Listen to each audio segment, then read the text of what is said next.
আবু বকর রাদিয়াল্লাহু তাআলা আনহু 4টা বিয়ে করেছিলেন। বিষ্ণু ইসলামের স্ত্রীর নাম ছিল আয়েশা রাদিয়াল্লাহু তাআলা আনহা। আবু বকর রাদিয়াল্লাহু তাআলা আনহুর মেয়ে। আবু বকর রাদিয়াল্লাহু তাআলা আনহুর আরেক মেয়ের নাম হচ্ছে আসমা।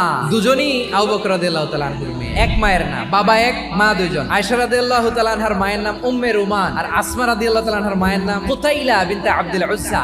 আসমা ইসলাম ধর্ম গ্রহণ করে মুসলিমা, কিন্তু তার মা কুতাইলা মুশরিকা। কুতাইলা কলিজার টুকরা সন্তান আসমারে দেখার জন্য কিছু উপহার নিয়ে বিশাল মরুপথ পাড়ি দিয়ে মক্কা থেকে মদিনায় যায়। সুবহানাল্লাহ বলে। এখন মা আসছে মেয়ের সাথে দেখা করতে, মেয়ে তো আর দেখা দেয় না। মেয়ে ভাবছে আমার মা তো মুশরিকা, অপবিত্রা, তার সাথে কি দেখা দেয়া যাবে? বিশ্বনবীর দরবারে চলে গেলেন, যে বললেন ইয়া রাসূলুল্লাহ, হে ইয়া হাবিবাল্লাহ, আমার মা মক্কা থেকে আমার সাথে দেখা করতে এসেছে গো নবী। বিশ্বনবী বললেন হ্যাঁ অবশ্যই, আগে যেমনি ভালো আচরণ করছো আসমা, এখন ওইরকমই করো, পারলে আরো বাড়ায় করো। তাহলে আমার যে হিন্দু ভাইরা, আপনার আম্মা আব্বা এখনো মুসলমান হয় নাই, তাদের জন্য দোয়া করেন, আল্লাহ যেন তাদেরকেও ঈমানের দৌলত দান করে।